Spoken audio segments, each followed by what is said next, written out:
এক গ্রামের নাম ছিল রূপালী গ্রাম। ওই গ্রামে বাস করত এক পরিবারের সদস্যরা। মা শিমুলী, বড় মেয়ে অপর্ণা, ছোট মেয়ে নন্দিতা আর তাদের দাদি চন্দ্রমুখী। শিমুলী ছিল একজন গৃহিণী আর তার দুই মেয়ে স্কুলে পড়তো। তাদের গ্রামে ছিল একটা প্রাচীন কাহিনী, জাদুর সোনার পরীর কাহিনী। লোকেরা বিশ্বাস করত যে প্রতি শতাব্দীতে একবার এই জাদুর সোনার পরী এসে তার জাদুর সোনার লেহেঙ্গা প্রদান করে যায়, যার মাধ্যমে সৌভাগ্য ও সমৃদ্ধি আসে।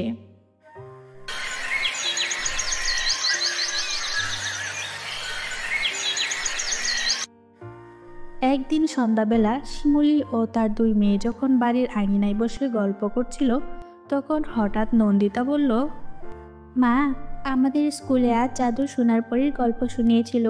যদি আমরা সেই পরীর লেহেঙ্গাটা পেতাম।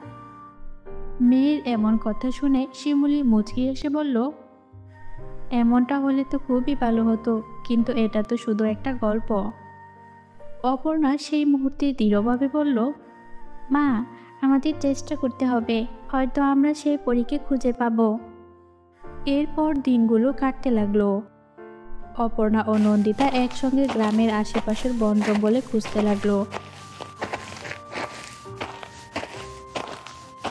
তারা অনেক রাত জেগে আকাশের তারা দেখত আর আশা করত যদি সেই পরীটা একদিন নেমে আসে। এমনই এক রাতে যখন তারা পুরো মনোযোগ আকাশে তারার দিকে তাকিয়েছিল, তখন হঠাৎ এক জ্যোতি তাদের দিকে আসতে লাগলো। তারা ভয়ে কিছুক্ষণ চুপ হয়ে রইল। তারপর দেখলো যে সেই জ্যোতিটি ধীরে ধীরে জমিতে নেমে আসলো এবং একটি সুন্দর পরীর রূপ নিল। পরীটি সোনার লেহেঙ্গা পরেছিল এবং তার মুখে একটা তৃপ্তির হাসি। পরীটা মৃদু কণ্ঠে বলল, শুভরাত্রি অপর্ণা ও নন্দিতা। আমি জানি তোমরা আমাকে খুঁজছিলে। আমি জাদুর সোনার পরী। তোমাদের সাহসিকতায় আমি অভিভূত, তাই আমি তোমাদের আমার সোনার লেহেঙ্গাটি প্রদান করতে এসেছি। অপর্ণা ও নন্দিতা বিস্মিত হয়ে পরীটির দিকে তাকিয়ে রইল। তারা একসাথে বলল, আমাদের তাহলে কি করতে হবে পরিমা? পরীটি মিষ্টি হেসে বলল, তোমাদের কেবল আমার লেহেঙ্গাটি যত্ন করে রাখতে হবে এবং এর জাদু ধরে রাখতে হবে। এটা শুধুমাত্র সেই পরিবারের হাতে থাকতে পারে যারা একে সঠিকভাবে সম্মান দেয় এবং সংরক্ষণ করে। এই বলে পরীটি তাদের হাতে সোনার লেহেঙ্গাটি দিল এবং ধীরে ধীরে আকাশের দিকে উঠতে লাগলো। অপর্ণা ও নন্দিতা সোনার লেহেঙ্গাটি হাতে নিয়ে বাড়ি ফিরে এলো এবং তার মাকে সবকিছু জানালো। শিমুলী তাদের কথা শুনে অবাক হলো। চন্দ্রমুখী বলল, এটা সত্যিই অবিশ্বাস্য। এই লেহেঙ্গাটি আমাদের সবার জন্য সৌভাগ্য বয়ে আনবে।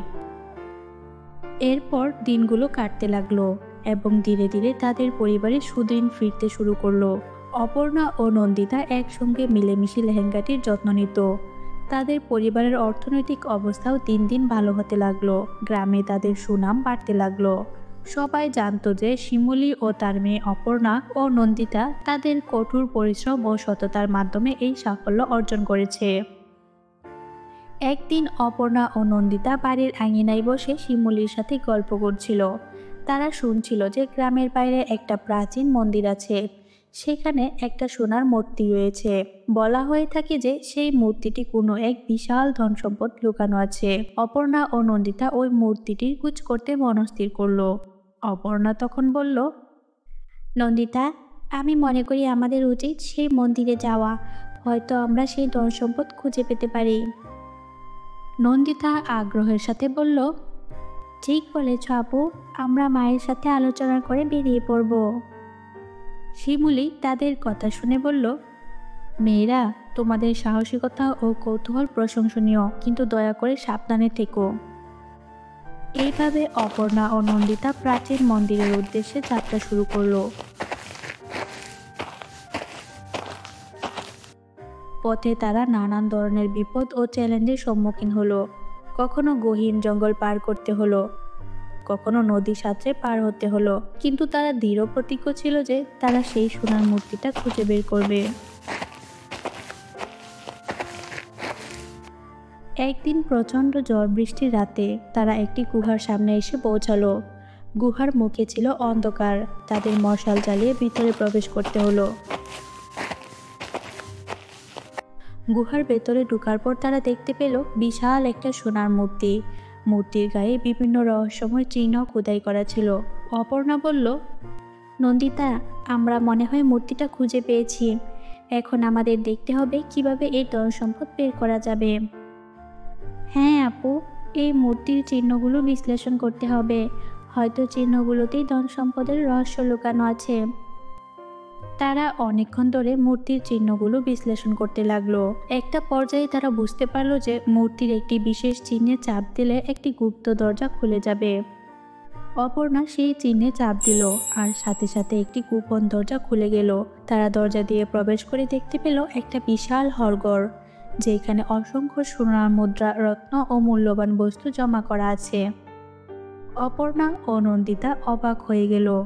তারা জীবনে এত ধন সম্পদ কখনো দেখেনি। অপর্ণা বলল, নন্দিতা, আমরা সত্যিই সৌভাগ্যবান। এখন আমাদের পরিবারের আর কোনো কষ্ট হবে না। হ্যাঁ আপু, আমাদের সংগ্রামের ফলস্বরূপ আজ আমরা এই সম্পদ পেয়েছি। আমাদের সততা ও কঠোর পরিশ্রম আমাদেরকে সফলতা এনে দিয়েছে। তারপর তারা সেখান থেকে কিছু মূল্যবান বস্তু নিয়ে বাড়ি ফিরে এলো এবং শিমুলিকে সবকিছু জানালো। শিমুলি তাদের সাফল্যে গর্বিত হলো এবং তাদের ধন্যবাদ জানালো। সেই দিন থেকেই অপর্ণা ও নন্দিতার জীবন আরও বেশি সুখীময় ও সমৃদ্ধময় হয়ে উঠল।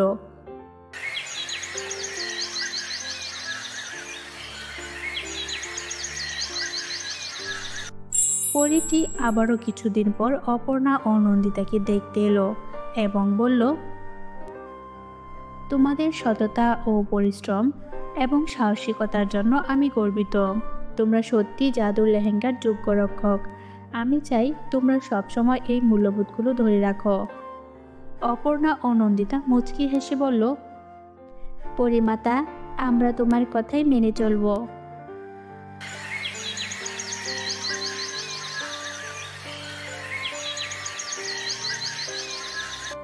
এইভাবে কেটে গেল অনেক বছর। অপর্ণা ও নন্দিতাও ধীরে ধীরে বড় হতে লাগলো এবং নিজেদের জায়গায় প্রতিষ্ঠিত হলো। তাদের পরিবারের সুখ ও সমৃদ্ধি স্থায়ীভাবে ফিরে এলো। অপর্ণা ও নন্দিতার কাহিনী রূপালী গ্রামের মানুষের মনে একটি উজ্জ্বল উদাহরণ হয়ে রইল। তাদের সৎ ও পরিশ্রমী মনোভাব সবসময় তাদের পাশে ছিল আর তাদের জীবনের প্রতিটি পদক্ষেপে সফলতা এনে দিয়েছে। তো বন্ধুরা, কেমন লাগলো আমাদের আজকের এই গল্পটি? যদি ভালো লেগে থাকে তাহলে চ্যানেলটি সাবস্ক্রাইব করে দিও। আর হ্যাঁ, তোমাদের সুন্দর সুন্দর নামটি কমেন্ট করে জানিয়ে দিও, কারণ তোমাদের নাম থেকেই তৈরি করা হবে আমাদের পরবর্তী গল্পটি।